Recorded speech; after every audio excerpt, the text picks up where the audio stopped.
حضور نے اپنے زمانے سے لے کر قیامت تک 5 ادوار ذکر کر دیے، ہماری پوری تاریخ اس میں ہے۔ مسند احمد ابن حنبل کی روایت ہے رحمہ اللہ، اور راوی ہے حضرت نعمان ابن بشیر رضی اللہ تعالی عنہ، تکون النبوۃ فیکم ما شاء اللہ ان تکون، مسلمانوں تمہارے مابین نبوت رہے گی جب تک اللہ چاہے کہ رہے، یعنی میں بنفس نفیس موجود رہوں گا تمہارے مابین جب تک اللہ چاہے گا۔ اس کے بعد انک میت وانہم لمیتون، اے نبی آپ کو بھی موت آئے گی اور ان کو بھی آئے گی، انتقال تو ہونا ہے۔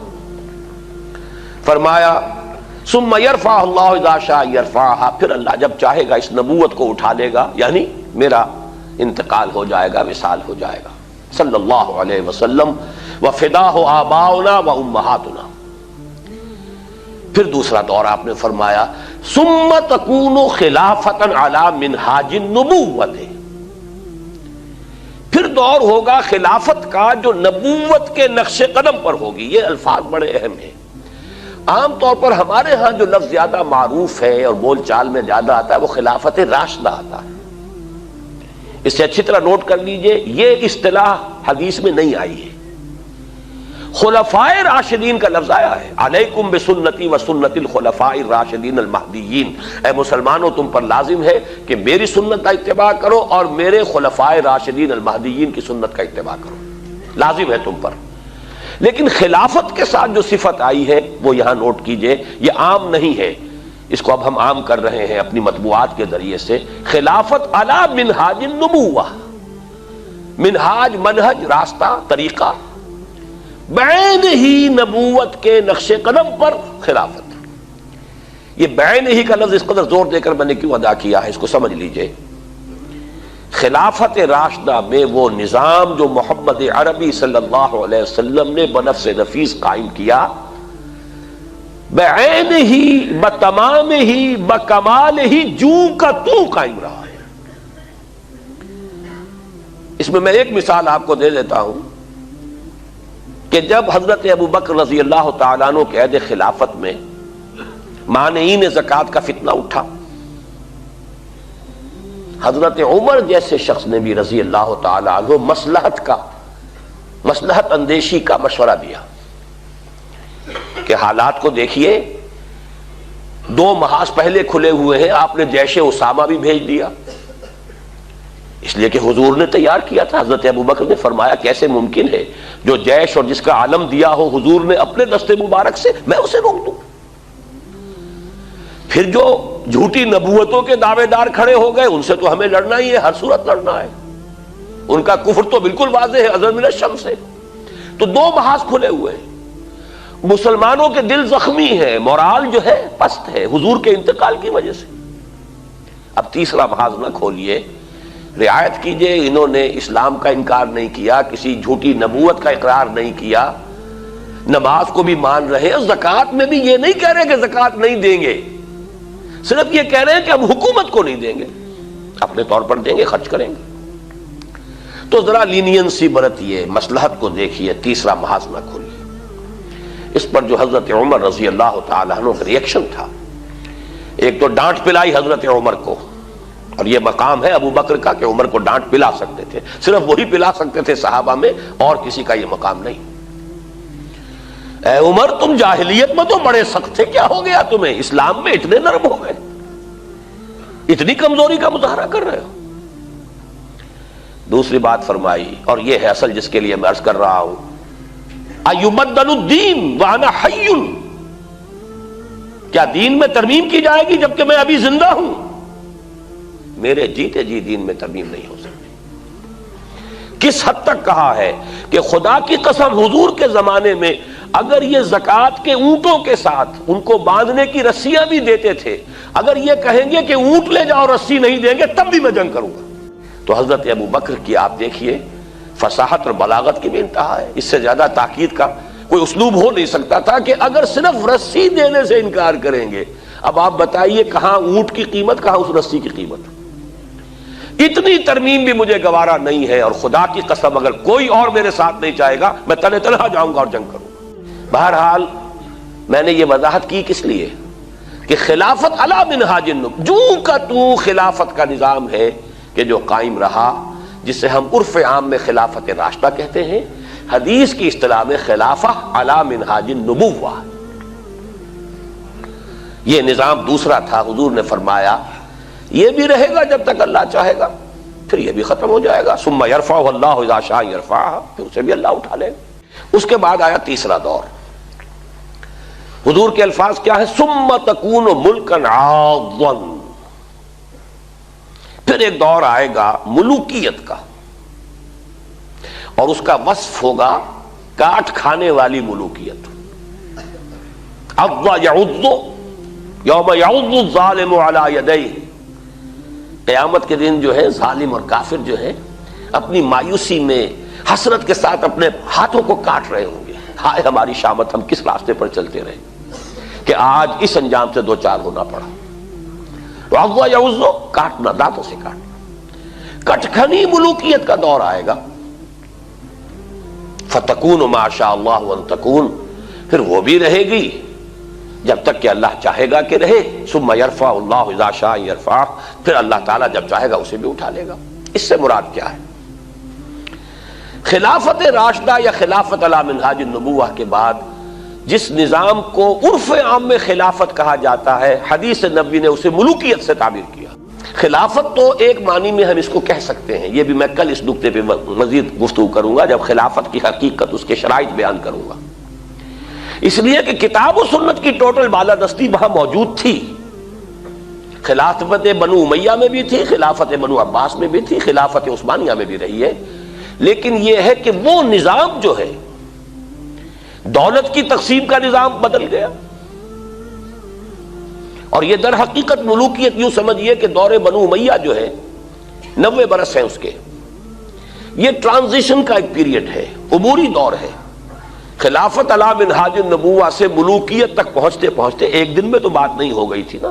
دور بنو امیہ جو ہے ٹرانزیٹری پیریڈ ہے، اصل ملوکیت جا کر جو جمی ہے وہ دور بنو عباس ہے، جب محل بنے اور ٹھاٹھ جمے، وہ دور در حقیقت، ورنہ اس سے پہلے عربی حضارت اور بدویت جو ہے دور بنو امیہ میں برقرار تھی۔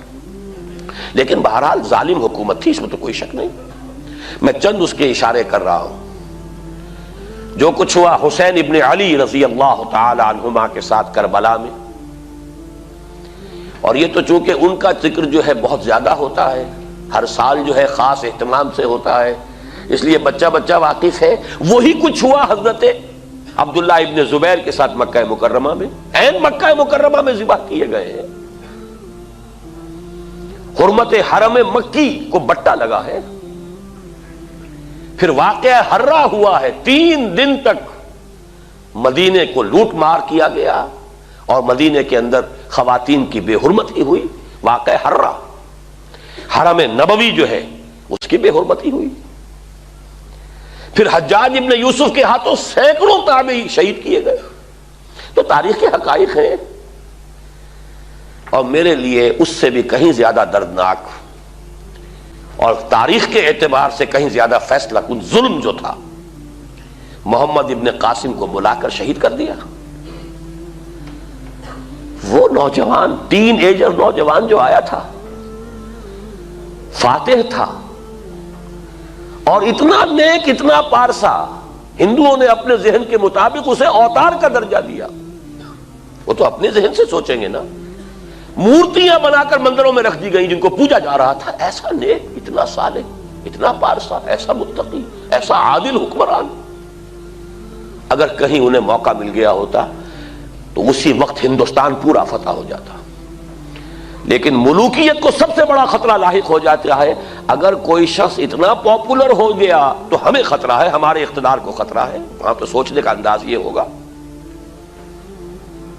کیا جرم تھا محمد ابن قاسم کا؟ تاریخ خاموش ہے، بے گناہ بلایا گیا، شہید کر دیا۔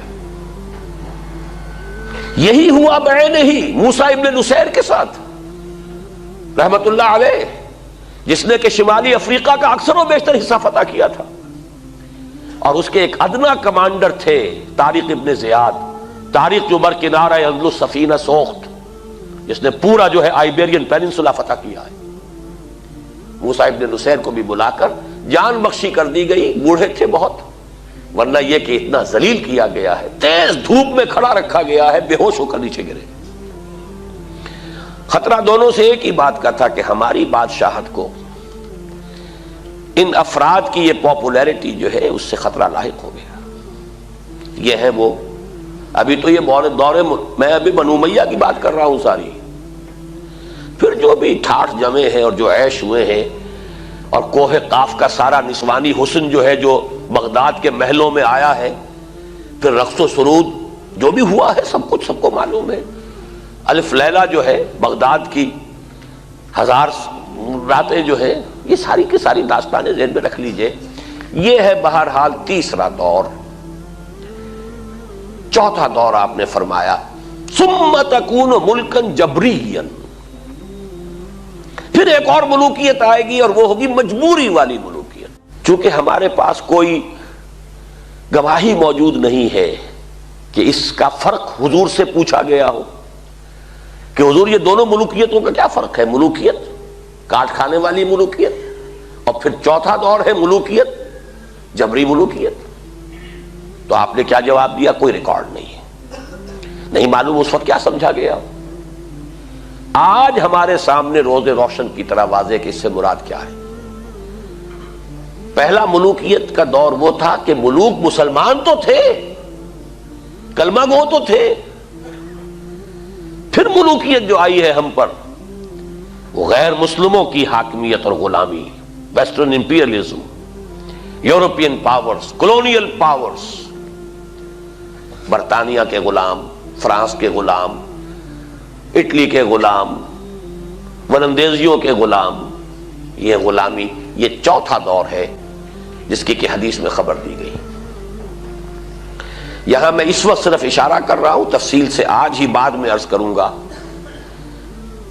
یہ چوتھا دور ابھی ختم نہیں ہوا، ایک اعتبار سے ختم ہوا ہے، ایک اعتبار سے جاری ہے۔ ختم اس اعتبار سے ہوا ہے کہ ڈائریکٹ رول، براہ راست غلامی ختم ہو گئی، تماشا دکھا کر مداری گیا، انگریز اور اس کے فوجی گئے، فرانسیسی گئے، ولندیزی گئے، اطالوی گئے، سب گئے، ڈائریکٹ رول ختم، اس اعتبار سے ختم ہوا۔ لیکن انڈائریکٹ رول برقرار ہے، رول بائی پراکسی یا ریموٹ کنٹرول، سب ان کے شکنجے میں، ہماری معیشت ان کے شکنجے میں، ہمارے وسائل ان کے قبضے میں، ہمارے ذہن ان کے قابو میں، اور اب تو جس درجے CNN اور نہ معلوم کس کس کے ذریعے سے ہمارے ذہنوں کے اوپر جو بھی جبر آ رہا ہے، کہاں بچ کر جائے گا؟ کون بچ سکے گا؟ پھر یہ کہ اس سے پہلے ابھی ہم تہذیبی انداز میں غلام، علم میں بھکاری، ٹیکنالوجی میں بھکاری، ان کے دست نگر۔ تو در حقیقت یہ چوتھا دور جزوی طور پر ختم ہوا ہے، لیکن در حقیقت معنوی اعتبار سے ابھی اس کا تسلسل جاری ہے۔ میں نے اکثر جگہوں پر اس کو کراچی کے حوالے سے بیان کیا۔ کراچی میں لانڈھی، کورنگی، شاید یہی معاملہ ہوگا، اور جو یہ نیو کراچی وغیرہ میں بھی جو بس سٹاپس آتے ہیں، 3 نمبر، پھر 3.5 نمبر، پھر 4 نمبر، پھر 4.5 نمبر، پھر 5 نمبر۔ تو ہم 4.5 نمبر پر کھڑے ہیں اس وقت۔ چوتھا دور ایک درجے میں ختم ہوا ہے، ایک درجے میں ابھی باقی ہے، اس پر میں بعد میں عرض کروں گا۔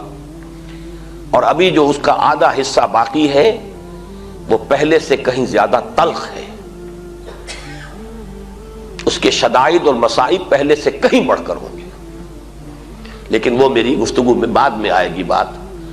اب آئے ہم آخری دور پر۔ حضور نے فرمایا بہرحال اس کو بھی ختم ہونا ہے، ثم یرفعہ اللہ اذا شاء یرفع، پھر اس دور کو بھی اللہ اٹھا لے گا جب چاہے گا کہ اٹھا لے۔